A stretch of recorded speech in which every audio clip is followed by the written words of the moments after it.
nas sad, sveti rode srpski, počuvaj sad, Goro Bogogorski, poslušaj naš, venac svetogorski.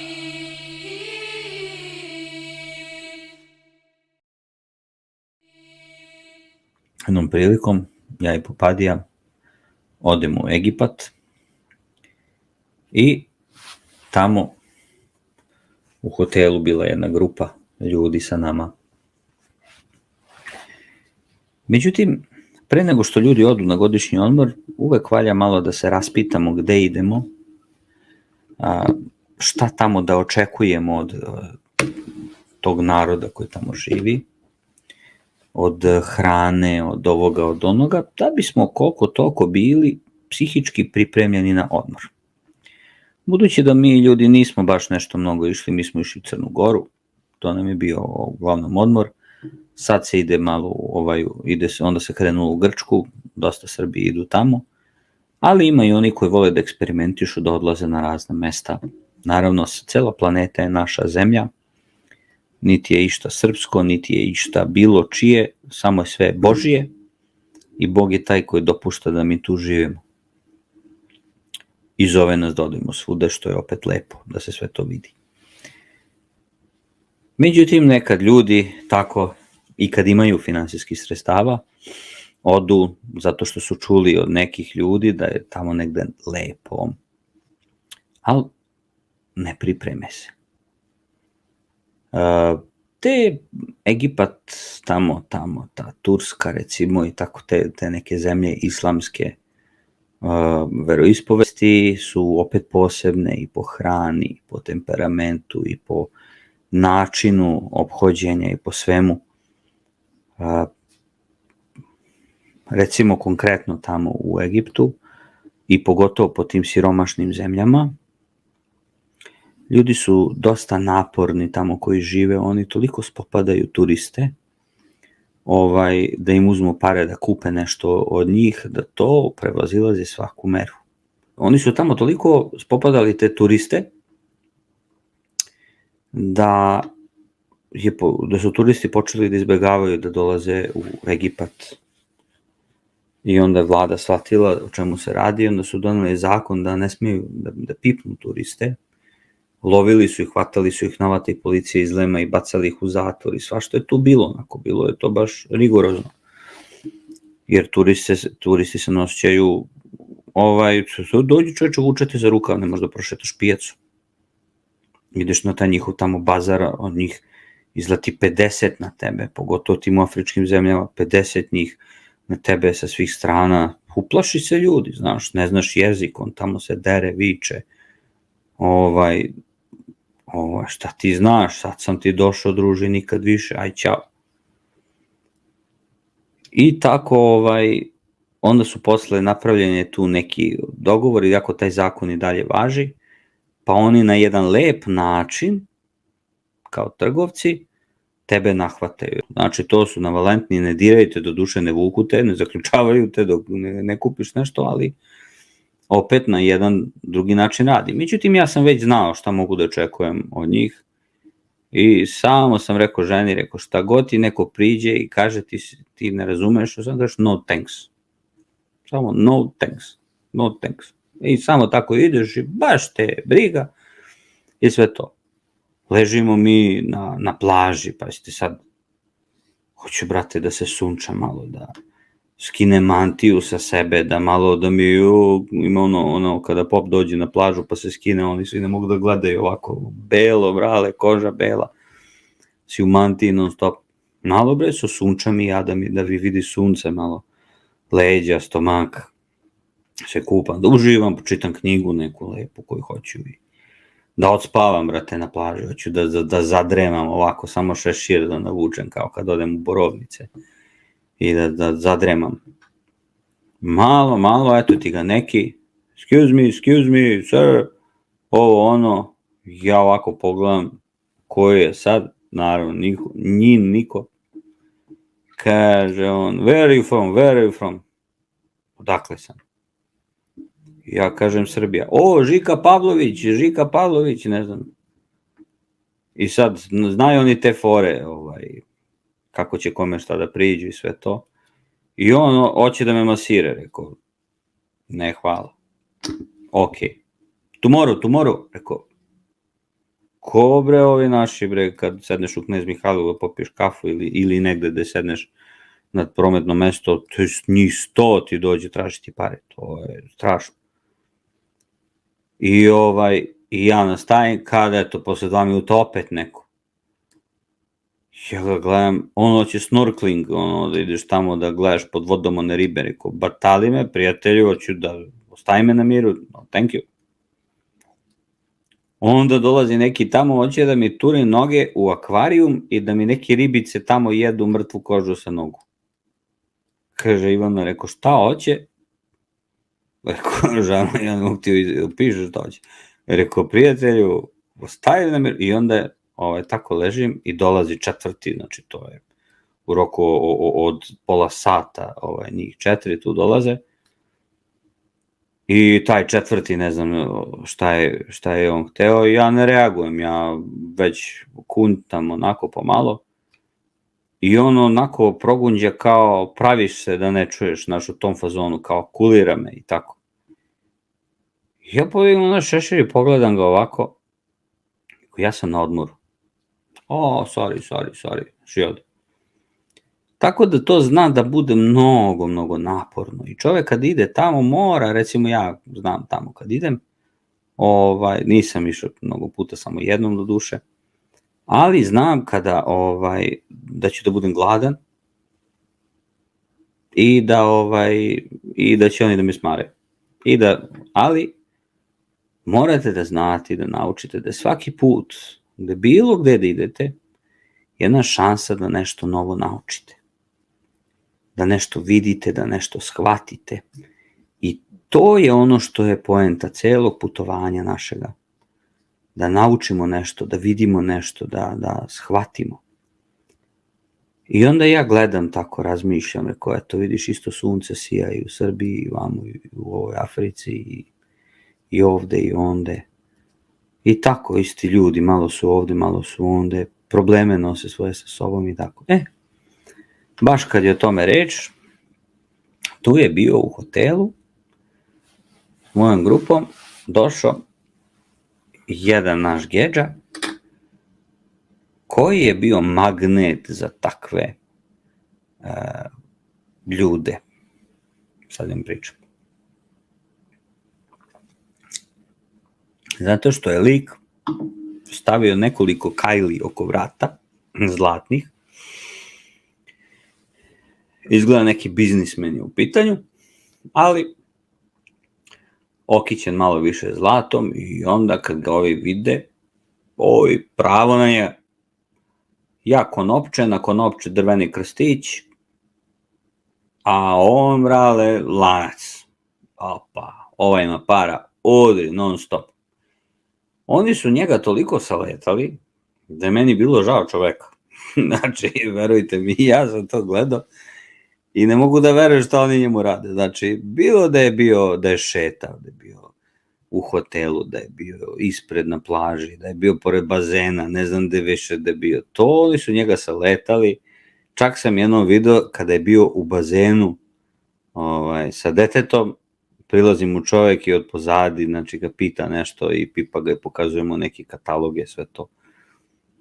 On prvi dan je to tako nekako kulirao, drugi dan se ljutio, treći dan je psovao, sve redom. Ja ne znam da li ima nešto da nije psovao. I moja žena, da veruje, šta je ono, rekao, neka žena, pusti da vidimo, neće dugo. Ima da pregori kolicna ako nastavi, a još ima 10 dana tu. I šta se događa? Jednom prilikom njega su tako saletali, on se nervirao, on je vikao, to samo je bilo pitanje kad će da prsne onako ljudski.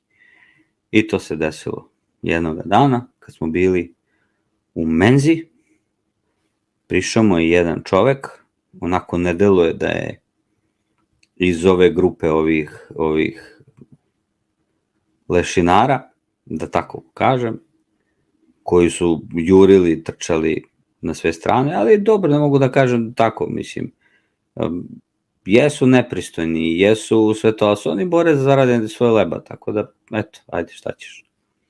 Istrpiš ih, tolerišeš, pomeriš se, samo no thanks i ćao. I prilazi mu jedan čovek, onako malo ozbiljniji, i u menzi bio, on uzeo ovo sa kako se zove onim, poslužavnik, da uzme šta će da jede, i ovaj mu prišao i pokazuje mu neki katalog.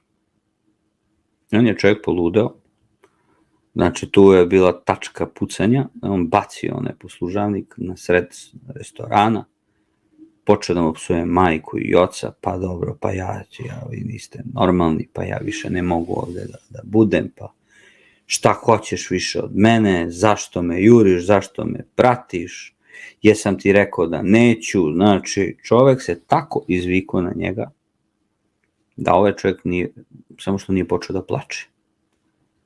Sve je zastalo, svi smo bili onako u šoku.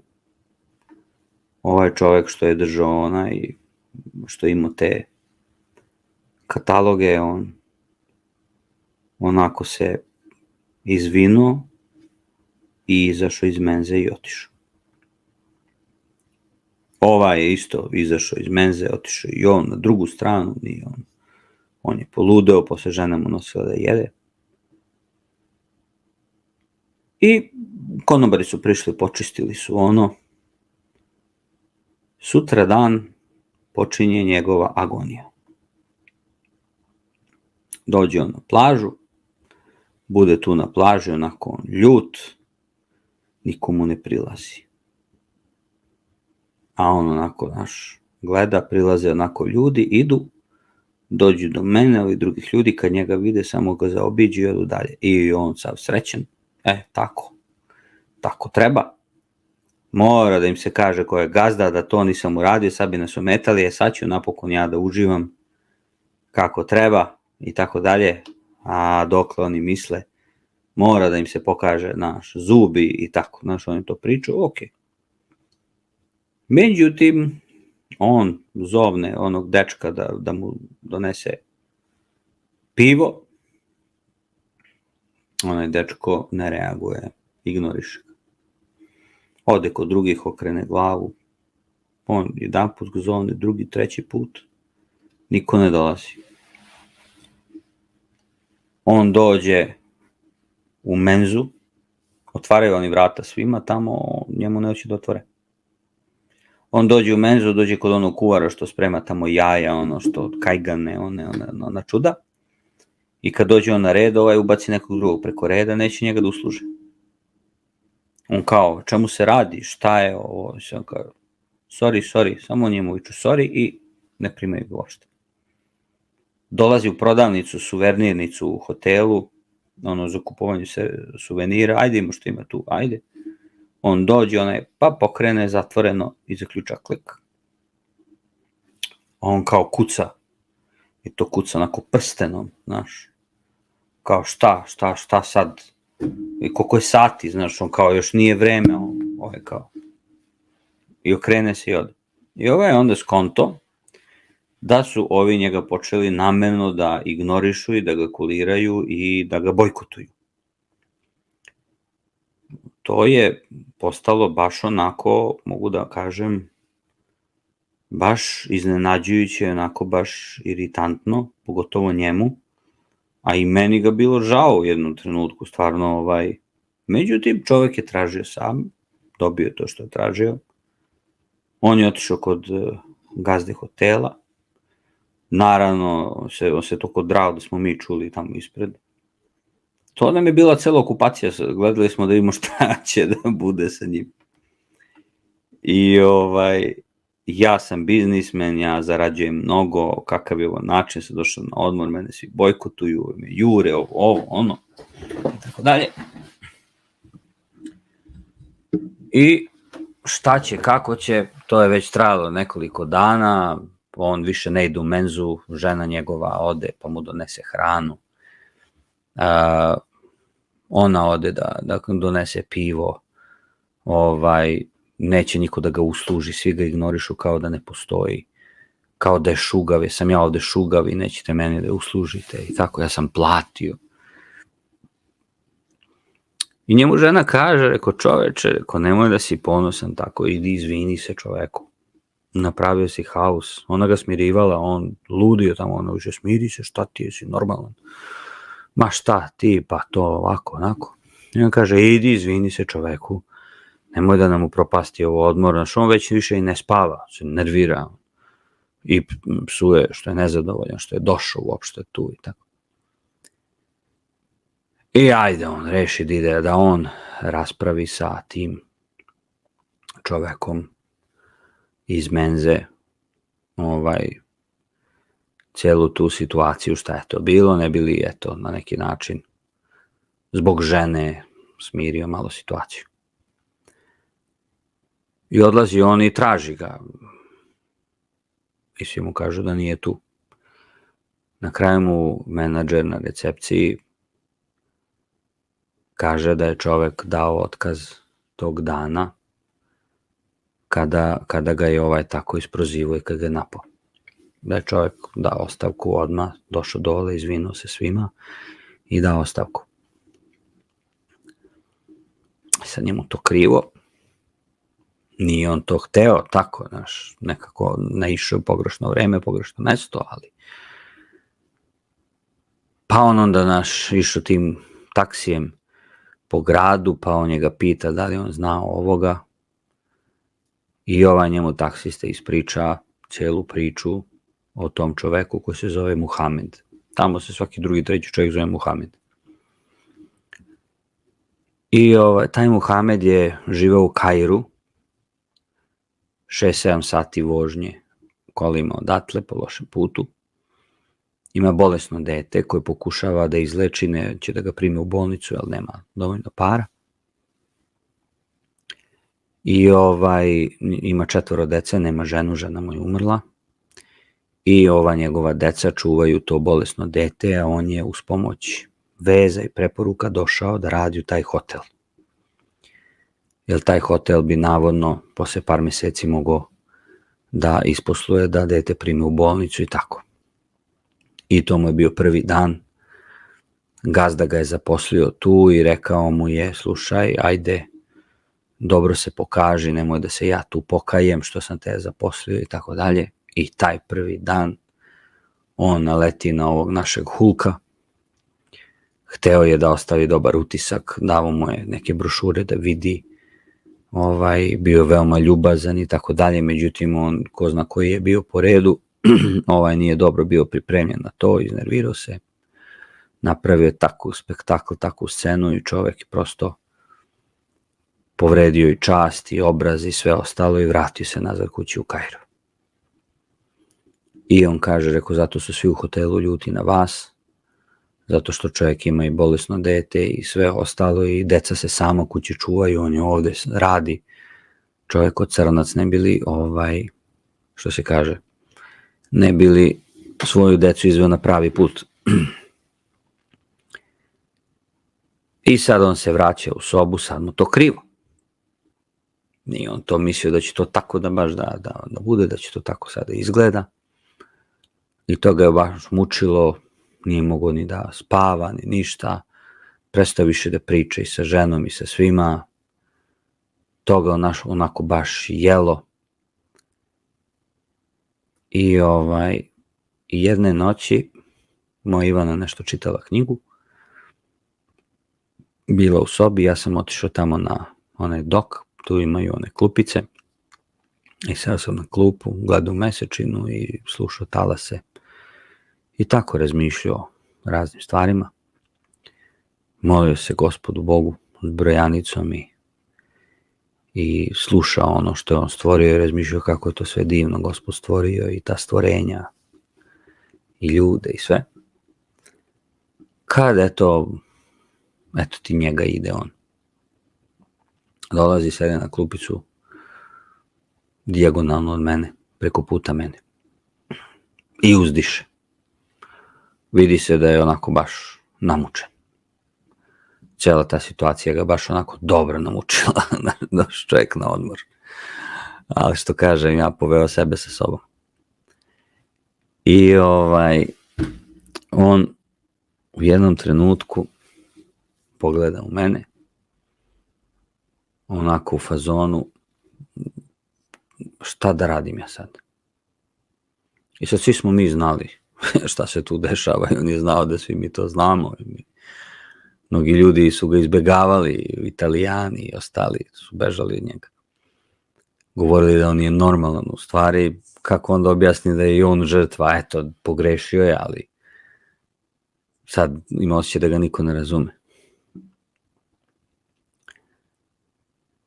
I on pogleda mene i tu kam pita, i ja kažem, sutra je novi dan, iskoristi ga. I ustanem i odem. Ništa ja više njemu nisam rekao toga. On je otišao kući, sutra ujutru, pošto ja ustajem rano, bez obzira da sam ovde ili na moru, volim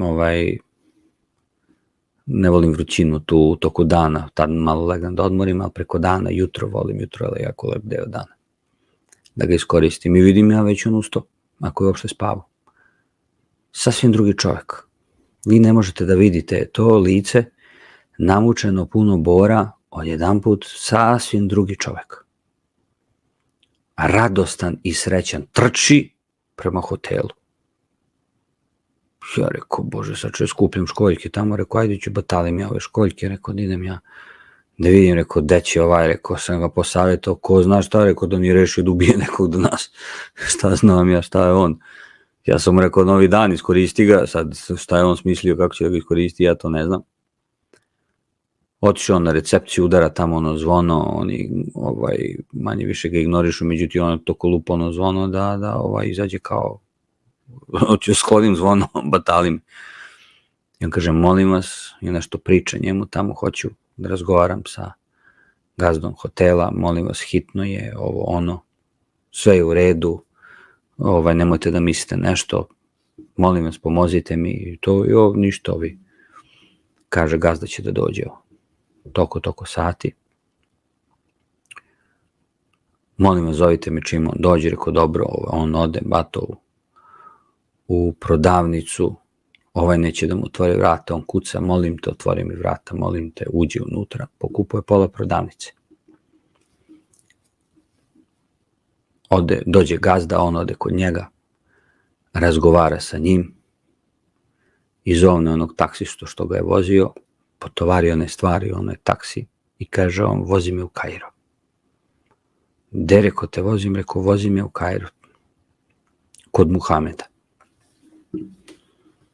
Pa kao, ne znamo gde živi, rekao, evo imam neku adresu tamo što su našli, vozi. Ja čovjek vozi, taj put je trajao 6 sati, kusur, međutim nije ni spavao, ni jedva čekao da stigne tamo.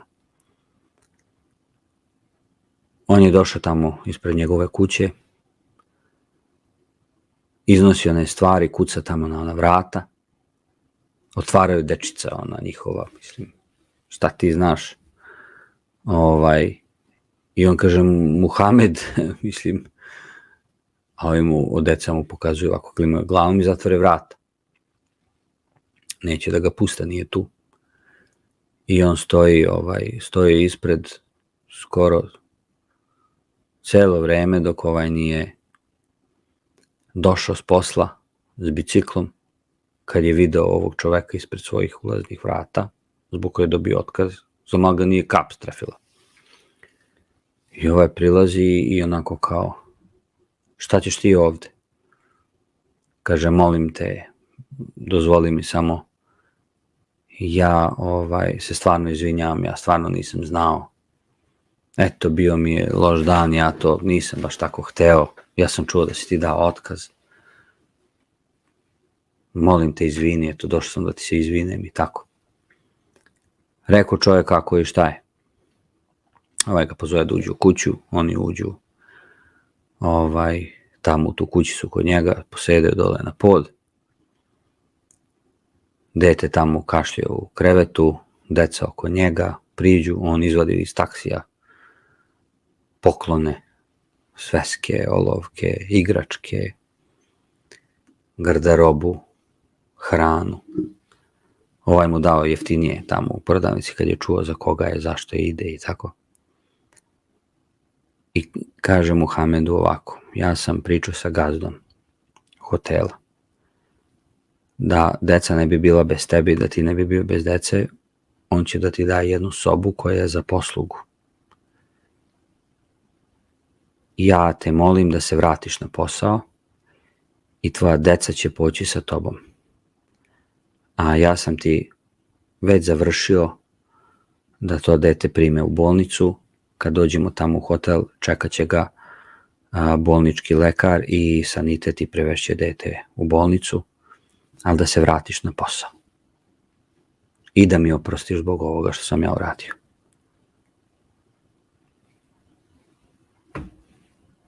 Čovek u šoku, ne može da veruje šta se dešava.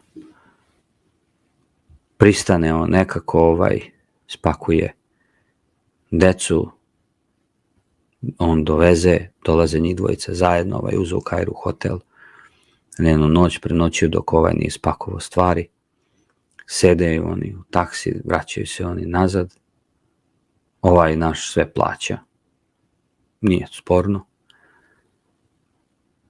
vrate se nazad, sačekaju ga gosti, sačekaju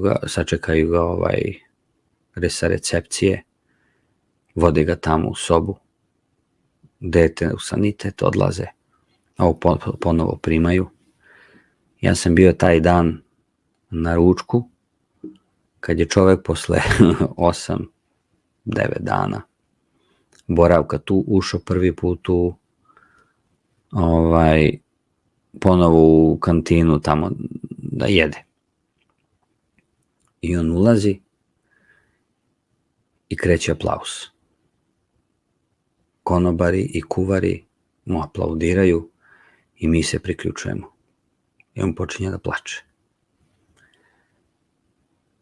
I on je završio, on je platio tamo i to lečenje deteta i sve to. I dolazi Muhamed tu sa onim flajerima i on kaže, izdeli svima. Onako i svi smo uzeli, ajde, uzmemo i tako, da on ostao tu da radi. I jedno veče ja idem ponovo tamo na dok, sednem, kad pored bazena na ležaljkama, naš Gedža i Muhamed leže pored bazena i piju pivo, smeju se i pričaju.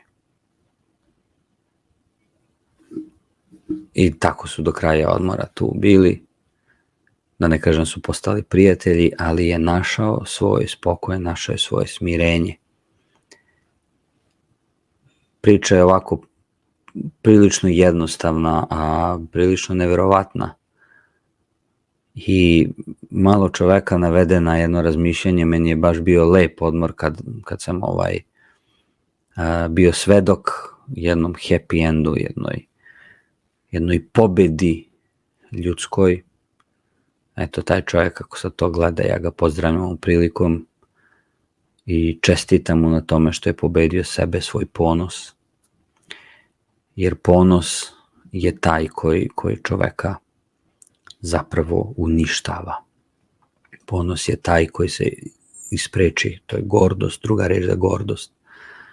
Između čoveka, kad je osjećanje u pitanju i kad su oni koje volite u pitanju, tu ponosa nema. Nema tu ponosa, kakav ponos? Hristos i apostolima prao noge, mislim, ponos.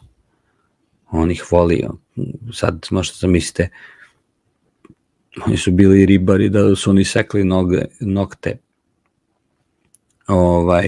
i žuljeva i čireva i na nogama i izgoreli u sandalama, to prljavo i sve to, a Gospod je svom 12-torici oprao noge. I onima koji su ga bili dostojni, mislim nikoga nije dostojan, ali i onima koji su ga izdali. Dakle, to jest onome. Tako nas ta priča navodi na to da promenimo svoj život, da okrenemo se prema čoveku, da shvatimo da su i drugi ljudi, ljudska bića, ličnosti, da niko njih nije mogao da bira gde će da se rodi, niko od nas. Da smo tu gde smo. I da trebamo da se ophodimo jedni prema drugima sa ljubavlju, jer nas to Gospod uči. Gospod nas to uči zapravo, neka vas po ljubavi vašoj znaju da ste moji učenici. Sutra su mogli u tom hotelu da zabrane i Srbi da dođu. I da kažu, vi Srbije, znamo vi kakvi ste vi i tako. Ovako je jedna lepa priča i ja sam siguran da će on sledeće godine jedva čekati da se vrati nazad opet na isto mesto, da vidi kako je Muhamed, da vidi kako su mu deca, da mu donese šljivovicu iz Srbije, malo sira, kajmaka, onoga što ima, da on proba, da on vidi kako je to tu i tako, možda se i jednog dana i posete, možda ga on dođe tamo. Znate, neverovatan je ovaj svet, ali bez ljubavi je pakao. On je bio namučen, napaćen i ljut veoma, dok nije rešio da promeni svoj život i da mu dan bude lepši, da mu dan bude bolji. Do tada mu je odmor bio katastrofa. I kad se to opraštao, kad smo odlazili, on kao već 2 dana pre nego što će on da pođe negde, on se tako malo združio sa njim i eto malo se opustio i konačno spavo i jeo kao čovek. Ali će taj odmor pamtiti po nečemu, za razliku od mnogih odmora koji ljudi ne pamte ni po čemu. Čak i zaborave da su bili.